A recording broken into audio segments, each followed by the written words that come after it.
선한 목자와 양으로 회복되다 3. 기도하겠습니다. 하나님, 3주 동안 또 선한 목자 되시는 주님, 또 순전한 양인 우리의 정체성을 말씀을 통하여 깨닫게 하시니 감사합니다. 참 많은 지체들 안에 회복이 있고 또 비진리에 묶여있던 마음들이 진리로 인해서 자유케 되어지는 것을 보게 하시니 감사합니다. 주님, 특별히 오늘 이 선한 목자의 마지막 날 한량없는 은혜를 더하시고 2주 동안 주셨던 메시지가 우리 안에서 폭발함으로 인하여 정말 깊은 임재와 주님과 동행하는 삶으로 갈 수 있도록 기름 부어 주시옵소서. 예수님의 이름으로 기도합니다. 아멘. 오늘은 선한 목자 시리즈 마지막입니다. 오늘 본문으로 바로 들어가도록 하겠습니다. 10장 22절 말씀 같이 한번 보겠습니다. 시작. 예루살렘에 수전절이 이르니 때는 겨울이라. 오늘 이 선한 목자의 시리즈 마지막의 시간적 배경은 언제냐면 수전절입니다. 여러분, 수전절 어떤 절기인지 혹시 생소한 분들이 계시죠? 손을 떠는 절기는 아닙니다.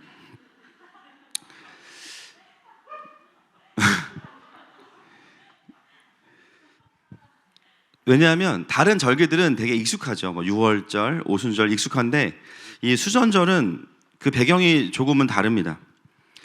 BC 167년에 안디오쿠스 에피파네스가 시리아의 왕이 예루살렘을 침공합니다.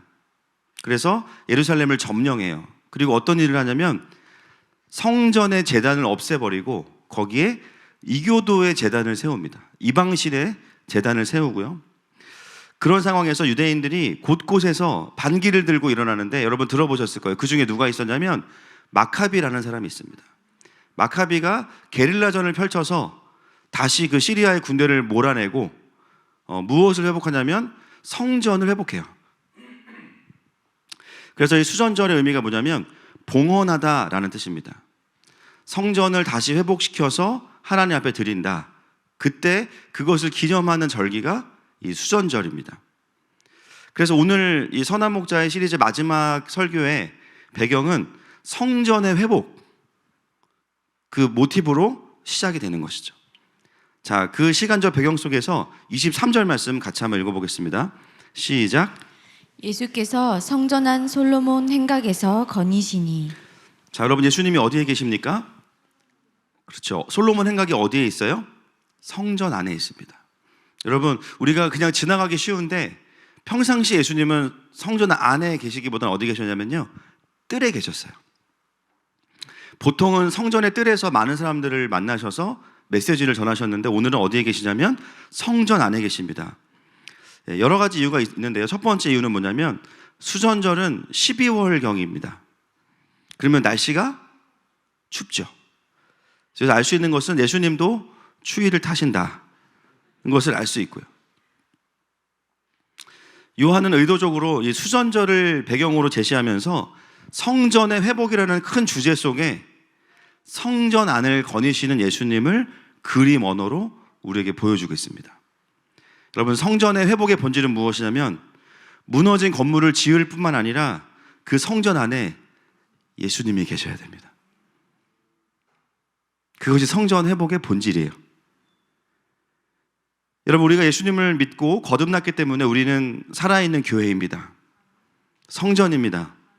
그런 우리의 회복은 어디로부터 오는 것이냐면 물론 건강도 중요하고 외모도 중요하지만 원수들에게 마음의 성전을 빼앗겨 버렸던 우리의 삶에 누가 주인 되셔야 됩니까?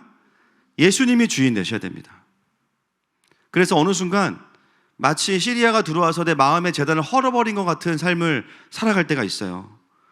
하나님으로부터 오는 평강이 없고 하나님을 향한 기대감이 없고 세상에 대한 두려움과 불안함이 우리를 다스려요. 어떤 상황입니까? 마음의 제단을 빼앗기고 마음의 제단이 무너진 거예요. 언제 우리의 그 제단이 회복됩니까? 종교적인 모습을 넘어서서 결론은 예수님이 내 마음에서 다시 주인 되시고 거닐고 계실 때 진짜 성전으로 회복되는 줄로 믿습니다. 오늘 이 선한 목자 양의 시리즈의 마지막의 결론이 이 수전절의 회복이 되기를 주님의 이름으로 선포하고 축복합니다. 24절 말씀 같이 보겠습니다. 시작. 유대인들이 애워싸고 이르되 당신이 언제까지나 우리 마음을 의욕하게 하려 하나이까. 그리스도면 밝히 말씀하소서 하니. 사실 예수님은 성전 안을 거니시면 안 됩니다. 위험하죠. 사람들이 예수님을 해하려고 하기 때문에. 그런데 오늘 예수님이 일부러 성전 안을 거닐고 계세요. 의도적으로. 그래서 그 성전 안에서 복음을 들어야 될 자들을 또 의도적으로 자신에게 불러 모으고 계십니다. 아니나 다를까 유대인들이 금세 몰려들어서 예수님을 애워싸요. 그리고 이야기합니다. 당신이 언제까지 우리의 마음을 의혹하게 하려 하나이까? 그리스도이면 밝히 말하시오. 여러분, 이 질문 자체가 참 힘듭니다. 여러분, 혹시 누구에게 과외 공부를 가르쳐 본 적이 있으시죠? 누구에게 뭔가를 가르쳐 본 적 있으시죠? 자녀들에게. 근데 여러분, 같은 말을 계속한다고 생각해 보세요. 5분 후에 또 물어보고 계속 똑같은 말을 계속해. 너무나 힘이 빠지고 화가 납니다. 여러분, 지금 예수님은 처음부터 지금까지 직간접적으로 내도록 예수님께서 메시아고 구원자이시다. 할렐루야. 그럼 이렇게 알아들어야 되는데요, 유대인들은 못 알아들어요. 오늘도 와서 밝히 말하래. 그동안 밝히 말했는데 또 밝히 말하래. 속이 터지죠. 그동안 예수님께서 나는 생수의 근원이다, 나는 세상의 빛이다, 나는 선한 목자다. 심지어 구약의 마지막 주자인 세례 요한도 예수님을 향해서 세상 죄를 지고 가는 하나님의 어린 양이라고 증거했습니다. 정말 여러 가지 말씀과 비유들을 통해서 예수님께서 구원자이심을 이야기했어요. 그런데도 유대인들은 예수님을 향해서 다시 그리스도이신 것을 말씀해 주십시오 이렇게 이야기하는 거죠. 오늘 본문에 보면 그 이유가 무엇 때문인지가 바로 나와 있습니다. 10장 25절과 26절 말씀 보겠습니다. 시작. 예수께서 대답하시되 내가 너희에게 말하였으되 믿지 아니하는도다. 내가 내 아버지의 이름으로 행하는 일들이 나를 증거하는 것이거늘 너희가 내 양이 아니므로 믿지 아니하는도다. 아멘. 예수님은 그들이 듣지 않는 이유가 무엇 때문이라고 말씀하십니까? 그들이 양이 아니기 때문에. 양이 아니면 들리지 않는 거예요. 원어로 보면 너희들은 내 양들의 무리에 속해 있지 않다라고 정확하게 기록되어 있습니다. 여러분, 우리가 구분할 게 있어요. 잠시 영적으로 그 마음을 놓친 양들도 많이 있습니다. 우리가 주로 이제 그럴 때가 많죠.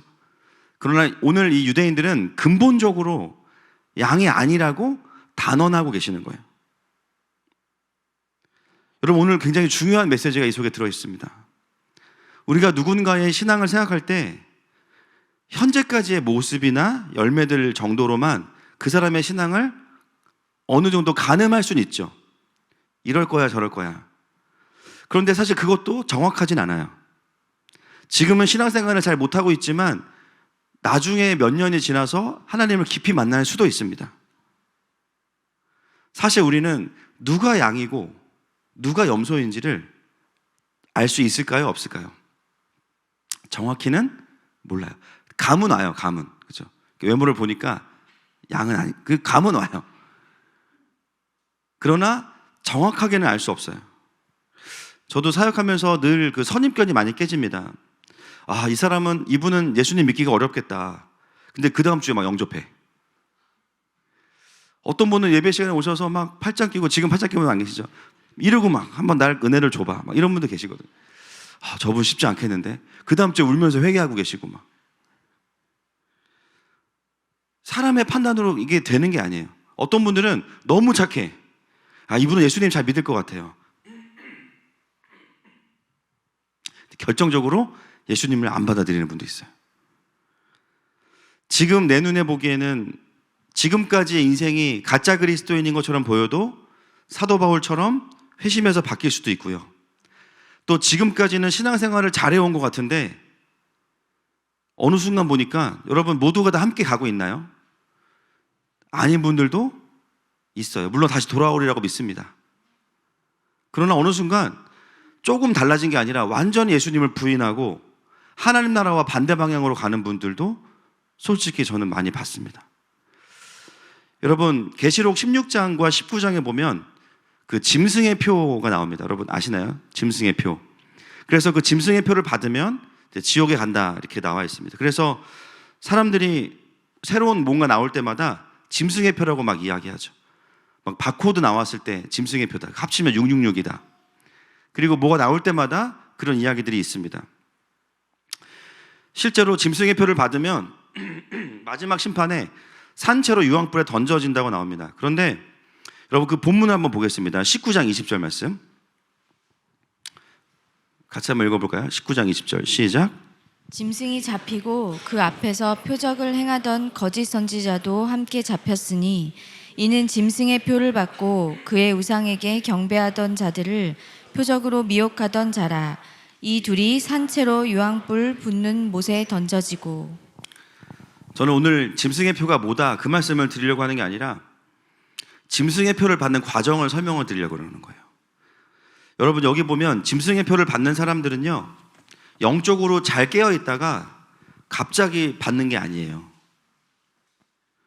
여기 보면 짐승은 누구를 의미하면 사단이죠. 사단과 그 앞에서 표적을 행하던 거짓 선지자가 나옵니다. 19장에. 그리고 그들에게 미혹된 자들이 바로 짐승의 표를 받는 사람들입니다. 그러니까 짐승의 표를 받는 상황은 어떤 거냐면 갑자기 받는다는 개념이 아니라 언제부턴가 신앙생활이 미혹되어서 조금씩 이상해지다가 자기가 어느 지점에 있는지도 모르고 짐승의 표를 받는 거예요. 미혹의 열매로서 짐승의 표를 받는 겁니다. 그러니까 짐승의 표를 받으면서도 내가 미혹돼서라고 느낄까요? 못 느낄까요? 못 느끼는 거예요. 오히려 반대죠. 온 인류를 위해서 서로를 안전하게 지키기 위해서 내가 이 표를 받아야 돼. 그 표가 아직 뭔지는 모르지만 공동의 선을 위해서 그렇게 해야 돼. 그리고 심지어 이것이 하나님의 뜻이다. 여러분 하나님을 인정하지 않거나 경외하지 않는 사람들에게는 미혹 자체가 필요가 없어요. 인생이 미혹이니까. 미혹은 누구에게 일어날까요? 특히나 그리스도인들입니다. 결론적으로는 하나님의 관점에서 선택받지 않은 사람이 되는 것이겠죠. 마지막에 가서는. 제가 그래서 더 저희 교회가 이 잘못된 신학이나 잘못된 말씀 해석에 정말 병적으로 예민해지는 이유가 저는 여기에 있어요. 저는 설교 준비도 너무 사실 스트레스를 많이 받습니다. 그런데 이 한마디, 이 한 방향 틀어지는 것 자체가 너무너무 중요한 시대가 됐습니다. 뉘앙스, 말씀 안에서의 통전적인 균형, 너무너무 중요하게 됐어요. 이 미혹이라는 것은 처음에는 살짝, 조금 생각이 달라지는 것 같은데 나중에는 자기가 하나님의 반대편에 있다는 것을 인지하지 못하게 되어서 정말 무서운 거고, 마지막 때에 진짜 무서운 것이 바로 전쟁과 기근도 있지만 미혹입니다. 그래서 우리가 정말 다음 세대 사역에 있어서 정말 집중해야 될 거, 아이들이 잘 먹고 잘 노는 것도 중요하지만 오늘 우리 집사님 말씀처럼 아이들이 말씀 안에서 자라야 됩니다. 그러려면 부모가 말씀 안에 있어야 됩니다. 아이들이 미혹 당하는지 안 당하는지도 모르면 어떻게 자녀들을 키우겠어요? 지금 이 방향이 아닌데 학교에서 무엇을 배우는가 분별이 안 되면 키울 수가 없는 거예요. 그래서 우리가 지금 내가 교회를 다니고 하나님을 믿는다고 생각한다고 해서 안심할 수 있는 게 아니라는 것이죠. 그래서 사실 사람은 누가 양이고 누가 염소인지는 판단하는 것은 불가능해요. 그런데 오늘 예수님은 그게 가능하십니다. 오늘 예수님이 판단, 너희들은 내 양이 아니다, 이것은 지금의 상황만 보고 말씀하시는 게 아니에요. 예수님은 우리의 처음과 과정과 끝을 아십니다. 누가 구원받는지, 누가 양인지, 누가 염소인지 정확히 아실 수 있는 분이 예수님이세요. 그 예수님께서 오늘 평가하시는 거죠. 너희들은 내 양이 아니야. 제가 이 말씀 붙잡고 한참 울었어요. 너무 슬픈 거예요. 이 유대인들이. 유대인 전부는 아니겠지만 지금 예수님 앞에 있는 그들을 향해서 예수님께서 너희들은 내 양이 아니야. 와, 너무 마음이 무너지는 거예요. 이들은 소망이 없는 거예요. 여러분, 우리는 어떻게 영혼들에게 복음을 전하고 사역을 해야 될까? 우리는 예수님처럼 분별할 수 없죠. 당신 신앙생활하는 거 보니까 딱 염소야. 지옥에 나가라. 그렇게 할 수 있겠습니까, 여러분?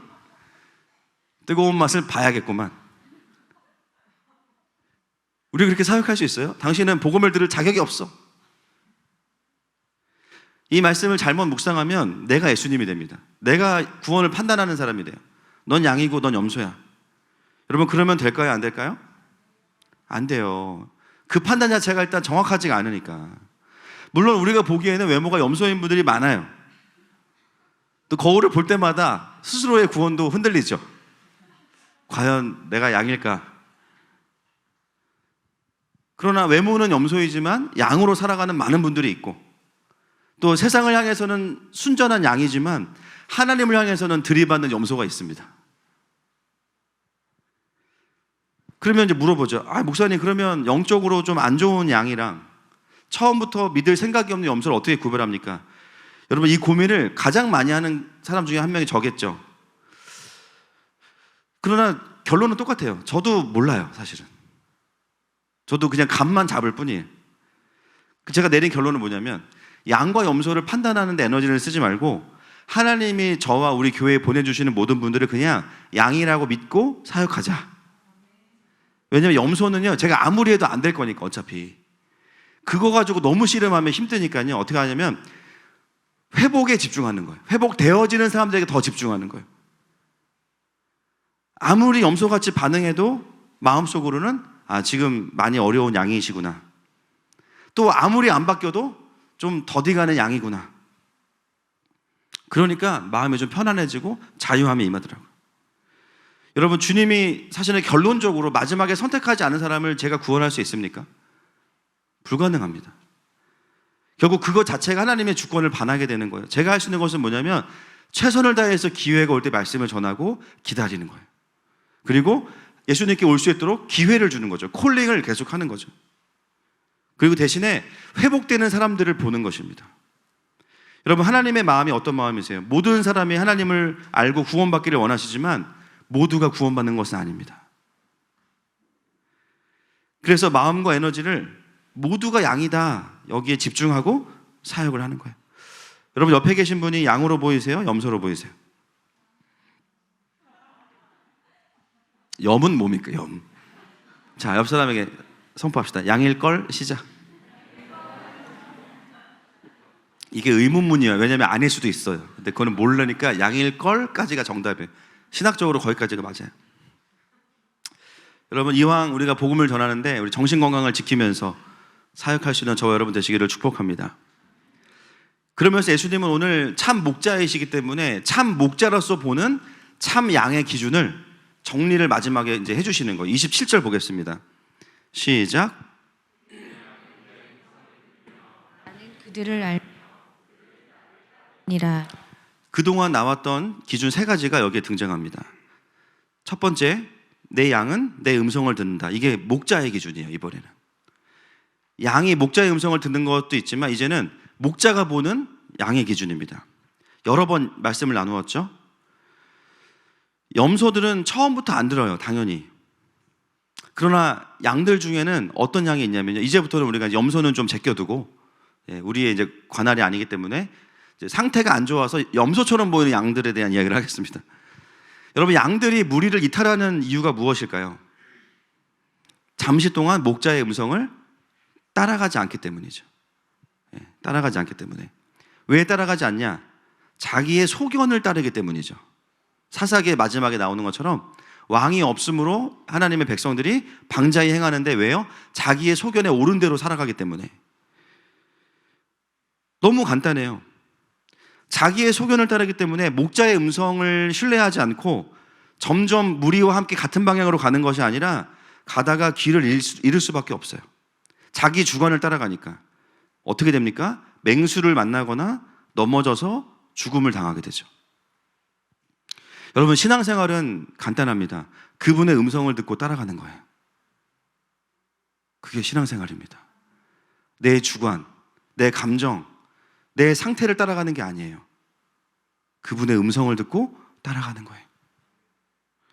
우리가 신앙생활에서 가장 많이 싸우는 부분이 뭐냐면 내 생각과 감정을 따라갈 것이냐, 때로는 그게 일치할 수도 있지만 아닌 경우가 더 많아요. 제가 보니까. 하나님의 음성을 따라갈 것이냐.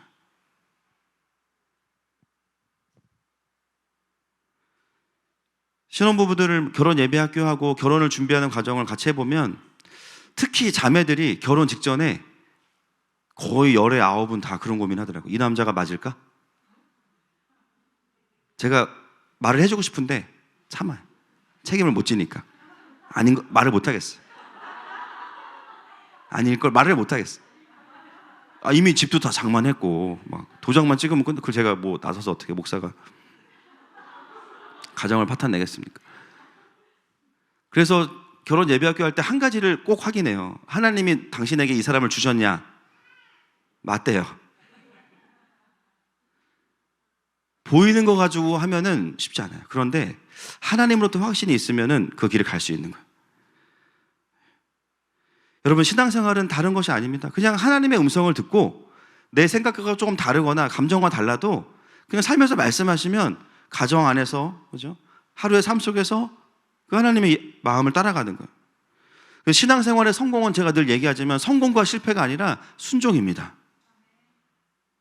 양은 따라가면 성공하는 거예요. 그게 진짜 성공이죠. 당장 그 순종이 내 눈에 열매가 없어 보이고 실패로 보일 수도 있어요.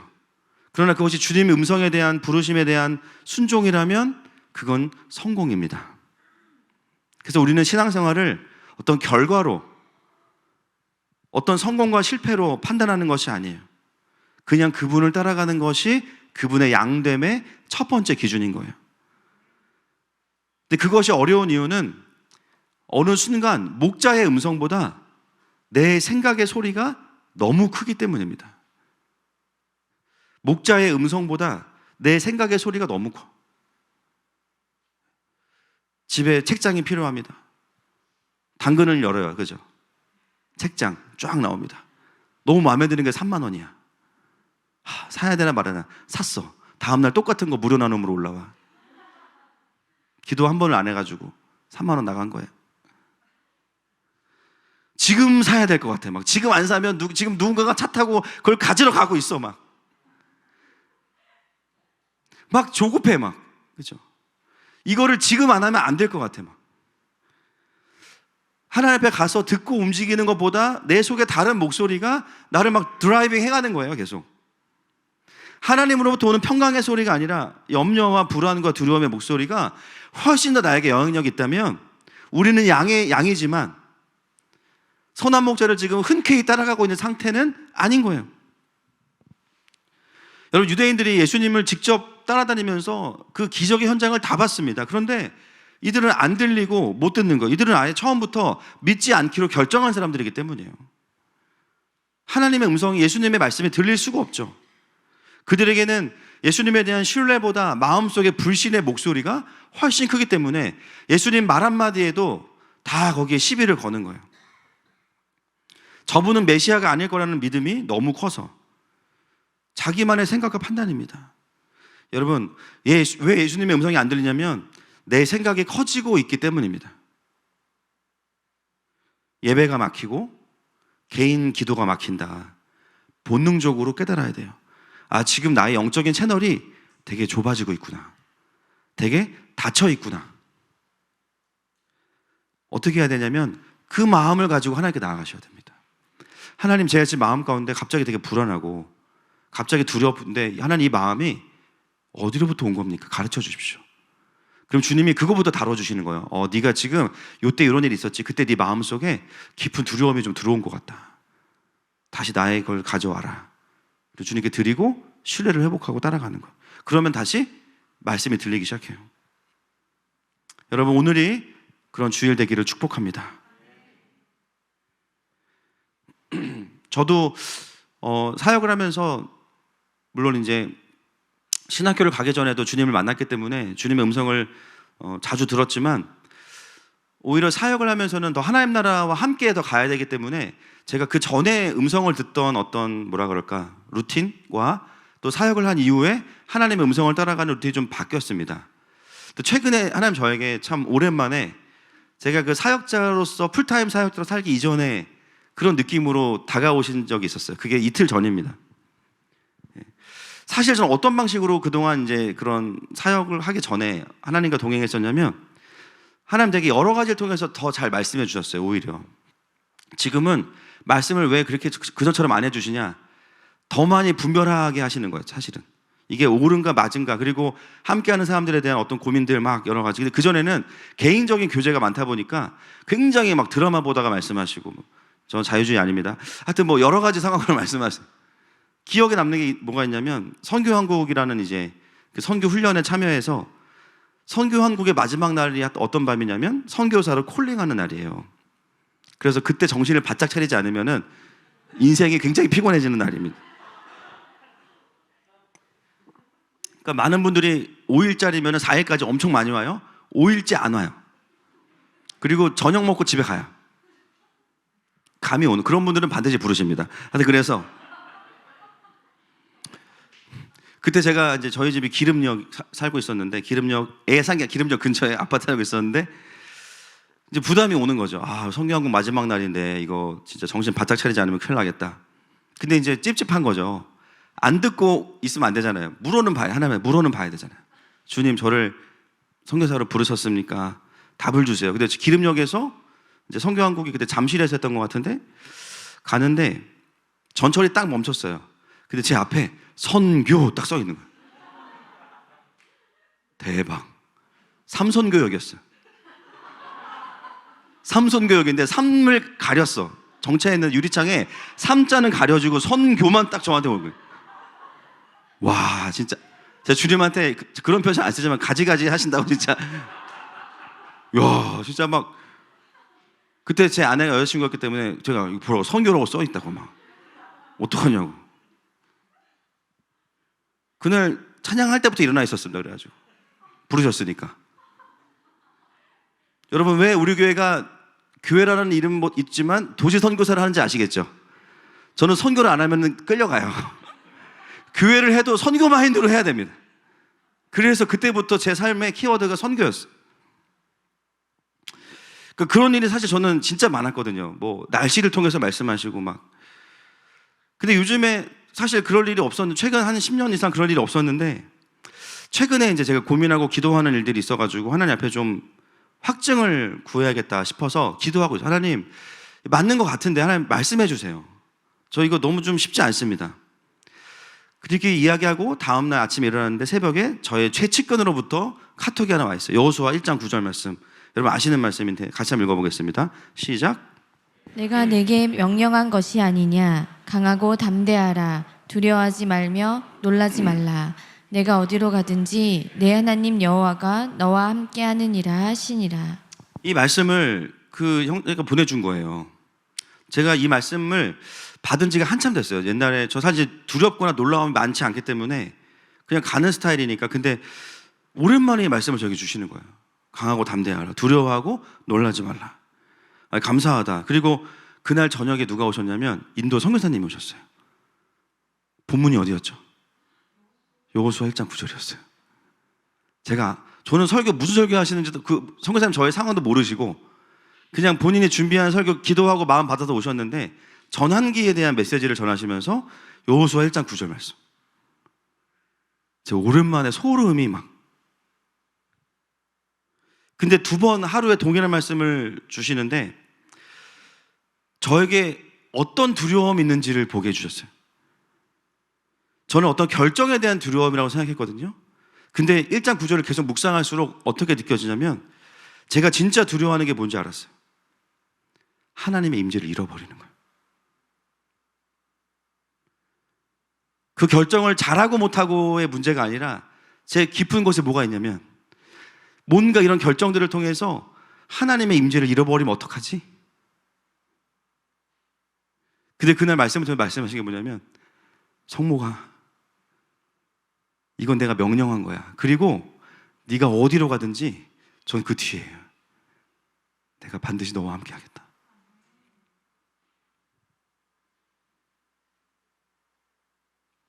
주님도 제가 좀 불안하셨나 봐요. 네가 어디를 가든지 내가 너와 함께 하겠다. 임재, 동행함. 하늘마음교회 유일한 무기이자 강점은 임재뿐입니다. 임재를 놓친 그리스도인, 임재를 놓치는 교회, 생명을 잃은 거예요. 그것이 없이는 아무것도 할 수 없어요. 제 마음속에 내 인생 가운데 하나님의 임재가 거쳐지면 어떡하나, 그 깊은 두려움이 있었는데 하나님은 여호수아 말씀을 통해서 아침 저녁으로 쾅쾅 두 번 말씀해 주셨어요. 여러분, 예수님을 따라가는 삶은 그분의 음성을 듣는 것입니다. 내 속에 있는 수많은 말들과 수많은 판단들과 두려움의 이야기들을 잠재우고 그분의 음성을 듣는 거예요. 그분의 음성을 따라가는 것이 우리가 사는 길이요, 가야 하는 길입니다. 여러분, 어떤 부분에서 오늘 내 삶을 들여다보면서 주님의 음성을 더 잘 들어야 되는 부분이 있다면 오늘 우리의 모든 마음과 감정들을 내려놓으시고 주님의 음성을 구하실 때 명확하게 주님께서 말씀해 주시기를 축복합니다. 두 번째로 참 양의 특징이 뭐냐면 나는 그들을 안다입니다. 여러분, 우리의 목자 되신 예수님께서 우리를 아시죠? 이 안다는 것은 표면적인 알미 아니라 깊은 알미죠. 우리의 존재를 아시는 거. 여러분, 주님 우리를 부르실 때요, 모르고 부르시는 게 아니고 알고 부르십니다. 너무 중요한 거예요. 주님과 우리와의 관계에서 너무 중요한 부분이에요. 나를 부르시는 하나님은 나를 알고 부르셔. 무엇을 아십니까? 나의 연약함, 나의 한계들, 그리고 내가 뭘 좋아하는지, 내가 뭘 싫어하는지, 내가 뭘 힘들어하는지 알고 부르시는 거예요. 때로는 그 부르심이 그래서 뭔가 나를 힘들게 하고 나의 본성을 거스르는 것으로 보일 때도 있어요. 그리고 우리가 어떤 느낌이 있냐면 주님이 나를 잘 모르시나? 내 성향을 모르시나? 나를 이해하지 못하시는 건가? 나를 하나님이 사랑하신다면 왜 이런 직장으로 나를 부르셨지? 하나님, 저는 일을 차근차근 하는 걸 좋아해요. 근데 이 직장은 그럴 수 없는 직장인 거야. 하나님, 왜 나에게 선하시다면 왜 나에게 이런 배우자를 주셨습니까? 자기가 골라놓고. 하나님 선하신데 나에게 왜 이런 일을 시키십니까? 하나님, 왜 나에게 먼저 사과하라고 말씀하세요? 나를 아시잖아요. 한 번 해병은 영원한 해병, 한 번 원수는 영원한 원수. 저를 아시죠? 왜 먼저 사과하라고 말씀하세요? 하나님, 왜 내가 먼저 손해보라고 말씀하세요? 그 하나님의 부르심을 들으면요, 그 부르심을 따라가면 나는 없어질 것 같은 거예요. 나는 소멸될 것 같고 내 영혼이 그냥 없어질 것 같아. 근데 여러분, 그 부르심을 주시는 분이 바로 나를 아시는 목자시라니까요. 그 말은 뭐냐면 실제로 내가 없어지거나 그렇게 되지 않는다는 거예요. 반대로 그 길이 풍성히 누리는 길이고 사는 길이고 성장하는 길이라는 거예요. 그 길이 하나님 나라의 영광을 보는 길이라는 거예요. 그 부르심을 통해서 하나님은 우리를 잘 아시기 때문에 우리를 성장시키시는 거죠. 나의 모든 것을 아시는 주님이 부르시는 것이라면 여러분, 조금 마음이 여러 부분에서 쉽지 않을 수 있지만 신뢰와 감사로 결론 내는 것이 맞습니다. 그렇게 양으로서 목자의 음성을 듣는 양들에게는 뭐가 있냐면 세 번째, 그 목자를 따라간다라는 것이죠. 삶에 있어서 순종이 있다는 겁니다. 여러분, 음성을 듣기만 하는 것이 아니라 음성은 따라가기 위해 듣는 것이죠. 여러분, 은혜만 받는 게 아니라 은혜를 받으면 뭐가 바뀌어요? 삶이 바뀝니다. 할렐루야. 왜냐하면 신앙생활은 음성을 듣고 따라가는 거니까. 실제로 누군가를 용서만 하는 것이 아니라 그 사람을 섬기게 되고, 도적질하던 삶에서 내려놓고 회개하면 수고해서 돈을 벌어서 구제하는 삶을 살게 되는 것처럼, 남을 욕하고 뒷담화하던 인생에서 축복하는 인생으로 바뀌는 것처럼 실제로 어떻게 돼요? 그분의 음성을 들으면 순종하는 삶이 일어납니다. 양과 염소의 차이는 외모의 차이라기보다는 결국은 그분의 음성을 듣고 따라가는 삶이 있느냐 없느냐의 차이일 겁니다. 여러분, 양들도 기분 나쁘면 들이받아요. 그러나 우리가 늘 그러진 않아요. 그죠? 우린 잠시예요. 결국은 어떻게 돼요? 자신의 목자의 음성을 듣고 또 따라가게 돼요. 그때마다 우리가 깨닫는 것은 우리가 또 진짜 양이구나라는 것을 깨닫는 것이죠. 예수님은 참 목자를 따르는 양의 특성을 이야기하시면서 그 양들을 향해서 말씀하십니다. 28절 말씀 같이 보겠습니다. 시작. 내가 그들에게 영생을 주노니 영원히 멸망하지 아니할 것이요 또 그들을 내 손에서 빼앗을 자가 없느니라. 그냥 무조건적으로 다 지켜주신다가 아니라 어떤 자들이 이 보호를 받냐면 그분의 음성을 듣고 그분을 따라가는 진짜 양들. 하나님 보시기에 모든 교회, 구원받은 백성들은 절대로 빼앗기지 않는다 이렇게 말씀하세요. 그 이유는 29절과 30절에 있습니다. 시작. 그들을 주신 내 아버지는 만물보다 크심에 아무도 아버지 손에서 빼앗을 수 없느니라. 나와 아버지는 하나이니라 하신대. 그것은 아버지의 전능하심 안에 있기 때문입니다. 여러분, 이 메시지는 우리에게 정말 큰 안정감이고 위로예요. 그분을 따라가는 모든 양들은 어둠에 빼앗겨질 수 없습니다. 그분 안에 있기 때문에. 때로는 맹수들의 공격도 있어요. 험난한 상황도 옵니다. 그러나 궁극적으로 결코 빼앗길 수 없어요. 여러분, 제일 안전한 양은 우리 안에 숨어있는 양이 아니라 목자를 따라가는 양이에요. 내가 생각하는 안전지대를 만들어 놓고 그래 이 우리 안에 있으면 나는 그냥 안정적이고 안전할 거야가 아니라 여러분 그 우리마저도 목자가 없으면 제일 위험한 곳이 됩니다. 도망갈 곳이 없게 돼요. 진짜 안전한 양은 어떤 양이냐? 목자를 가까이서 따라가는 양입니다. 그 목자를 따라가는 양은 무엇을 경험해요? 생명을 풍성히 누리는 것이죠. 그래서 어떤 삶이 안정적인 삶인가? 하나님의 부르심을 따라가는 삶이에요.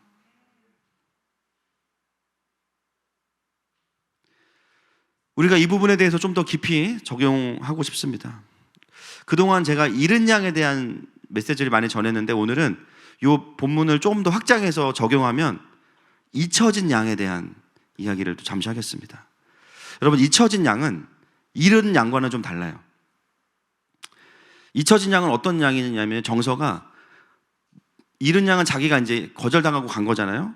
잊혀진 양은 목자가 바빠서 나를 돌볼 여력이 없다고 느껴지는 양입니다. 나에게는 목자가 와주지 않는다. 지금 잃은 양들을 찾기도 바쁘기 때문에. 여러분, 누가복음에 보면 잃은 양의 비유가 있습니다. 여러분 읽어보셨죠? 15장 4절부터 6절 말씀 한번 보겠습니다. 시작. 너희 중에 어떤 사람이 양 100마리가 있는데 그 중에 하나를 잃으면 99마리를 두고 그 잃은 것을 찾아내기까지 찾아다니지 아니하겠느냐. 또 찾아낸즉 즐거워 어깨에 메고 집에 와서 그 벗과 이웃을 불러 모으고 말하되 나와 함께 즐기자. 나의 잃은 양을 찾아내었노라 하리라. 네, 이 말씀을 읽으면서 보통은 잃은 양에 우리가 감정에 이입이 많이 되고 또 실제로 이 비유는 잃은 양에 포커스를 둔 비유입니다. 그런데 이 본문을 읽을 때 서운하신 분들이 있어요. 잊혀진 양이에요, 그분들. 뭐가 서운해요? 그렇죠. 아니, 한 마리를 찾겠다고 99마리를 두고 방치하고 도망갔다고? 정서가 거기에 있어요. 그럼 우린 다 굶어 죽으라는 거냐? 우린 안 돌보는 거냐? 여기도 곰과 맹수가 더 많이 온다. 99마리가 매 하고 있으면은 막 엄청 온다. 이 목자는 무책임하고 비합리적이고 우선순위가 잘못돼 있어. 그리고 99마리는 잘못한 게 없어요, 실제로. 음성을 듣고 열심히 쫓아왔어요. 근데 그 99마리를 버리고 갔다고? 이거는 말이 안 돼. 이게 어떤 정서냐면 잃은 양의 정서가 아니고 잊혀진 양의 정서예요. 그래서 어떤 마음이든 이럴 거면 나도 잃은 양 할 거야. 나도 한번 찾아봐. 산 깊숙이 들어가가지고 누워가지고 매 이러고 있어. 또 큰 소리로 안 오면 안 되니까 또 두려우니까. 제가 교회 안 나올 거야 이랬을 때 진짜 안 나오면 본 적이 없어요, 제가. 찾아주기를 또 기다려 잃은 양이 돼.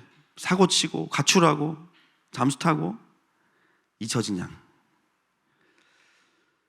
그래서 이 정서가 어디까지 들어와 있냐면 이런 부분도 있는 거예요. 교회에 나오고 있지만 어떤 마음이 있냐면, 야, 나는 예배도 잘 나오고 11조도 정말 내가 새 전으로 꼬박꼬박하고 뭔가 나도 하나님 앞에서 계속 그냥 교회에서 하라 그러면 다 열심히 하는데, 어떤 일이 벌어지냐면 나보다 늦게 온 분들이 은혜를 더 많이 받는 것 같아.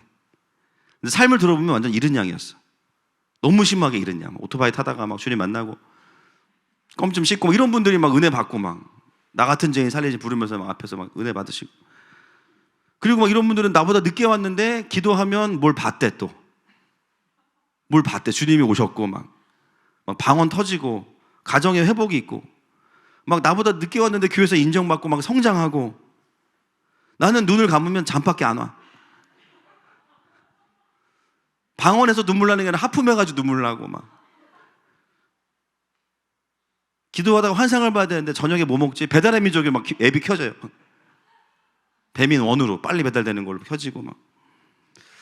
아니, 하나님은 똑같이 부부가 신앙생활 하는데 우리 아내는 이렇게 만나주시면서 나는 기도하면 그렇게 건조해. 그럼 주님, 내가 얼마나 주님을 더 찾아야 됩니까? 여러분, 이 마음도 뭐예요? 잊혀진 양이에요. 봉사를 안 하기를 해, 헌금을 안 하기를 해, 예배를 빠지기를 해, 할 거 다 하는데 영적인 서운함. 근데 오늘 본문에 뭐라고 말씀하시냐면, 나를 온전히 따라오는 내 양은 누구에게도 빼앗기지 않는다고 말씀하고 계세요. 여러분, 99마리의 양을 목자가 그냥 버려만 두고 간 게 아닙니다. 10마리가 넘어가면요, 목자가 한 명만 있으면 안 돼요. 99마리면 목자가 엄청 많아요. 사실은 함께하는 목자들이 한둘이 아닙니다.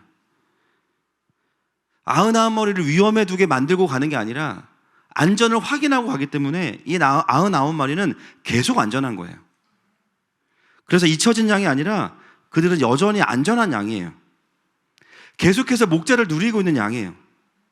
여러분, 정말 인생에 다시 잃은 양을 경험하고 싶으십니까? 저는 환상을 안 보더라도 주님 없는 삶으로는 안 돌아가고 싶어요. 할렐루야. 오늘 본문의 진리는 그분을 따라가는 양들은 생명을 얻고 풍성함을 누린다는 것이죠. 꼴을 먹게 된다는 것이죠. 왜 주님이 나에게는 다른 사람들처럼 그런 체험은 주시지 않는가? 여러분, 서운함으로 기도하기 때문에 오히려 그게 안 열리는 거예요. 서운함이기 때문에. 비교와 영적인 열등감으로 기도하기 때문에 오히려 안 열려.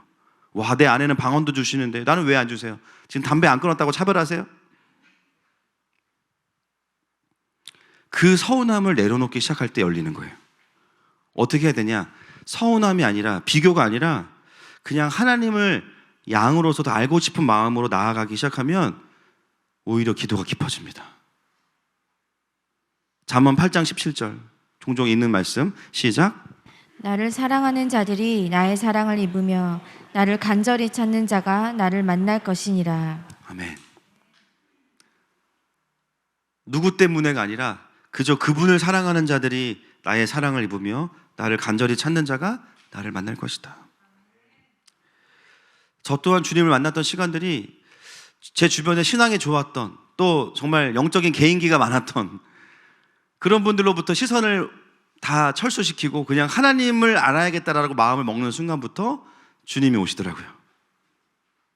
그때부터 주님과의 관계가 깊어지더라고요. 여러분, 하나님은 사실 그 누구보다 여러분과 더 깊이 교제하기 원하십니다. 1대1로 더 깊이 만나기 원하세요. 지금 나의 신앙생활이 조금 더디다고 느껴지고 풍성하지 못하다고 느껴지신다면 계속해서 그분 안에서 갈망하면서 따라가면서 기다리십시오. 그분은 선한 목자이십니다. 어느 순간 열리는 거예요. 그래서 특히나 우리 또 부부 사이 항상 이 자매의 영성과 형제의 영성이 좀 다르거든요. 자매들은 다 주님께 얘기를 해야 돼요. 형제들은 믿으면 그냥 잠을 자요. 그게 믿음이에요. 할렐루야. 근데 옆구리를 꼬집어서 지금 잘 때냐, 코를 골 때냐, 깨어서 기도하라 그러면 여러분, 양이 다 똑같은 게 아니에요.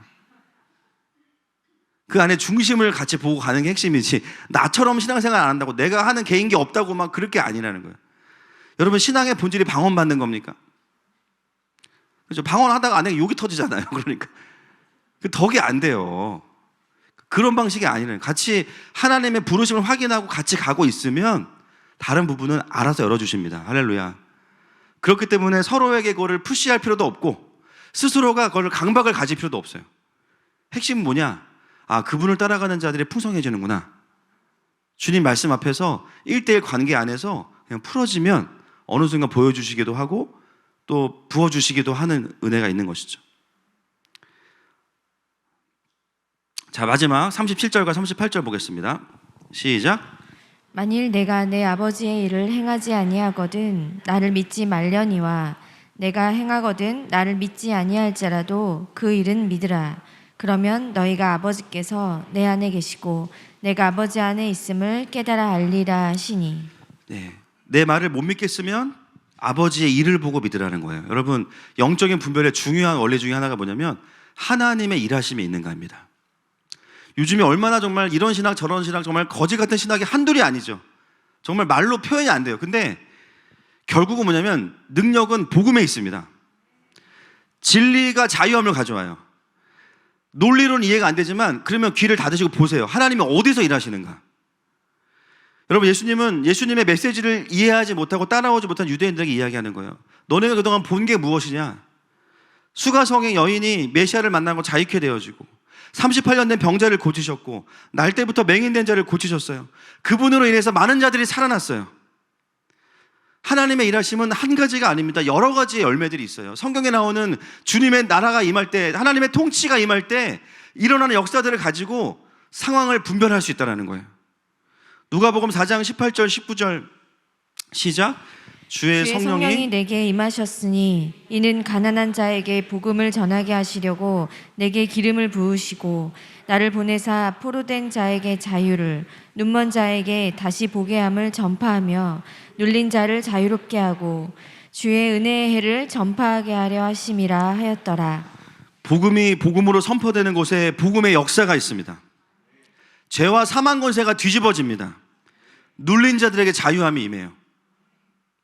초대교회 성령께서 역사하실 때 사람들이 방언만 받은 것이 아니라 그 뒤에 보면 복음이 전해지고요. 많은 자들이 회심을 하고 회개를 해요. 그리고 공동체가 서로의 필요를 돌아봅니다. 그리고 도시의 칭송을 받고 날마다 믿는 자들이 더하게 돼요. 할렐루야. 정말 이 길이 하나님의 길이 맞는가라는 것을 분별할 때 하나님 나라의 역사가 일어난다면 맞는 겁니다. 그것이 우리가 분별할 수 있는 마지막 기준이라는 거예요. 시간상 말씀을 맺겠습니다. 오늘 선한 목자 시리즈 마지막인데요. 결국은 이런 과정을 통해서 우리가 선한 목자 되신 주님을 따라가는 공동체로 함께 가게 되어지는 것입니다.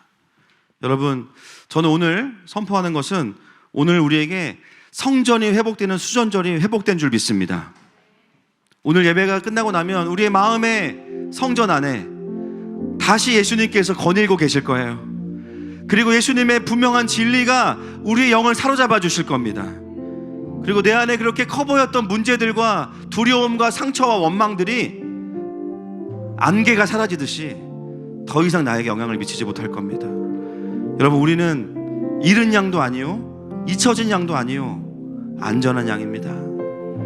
이 시간에 우리를 그렇게 부르시는 주님 앞에 우리 찬양으로 나아갔으면 좋겠습니다.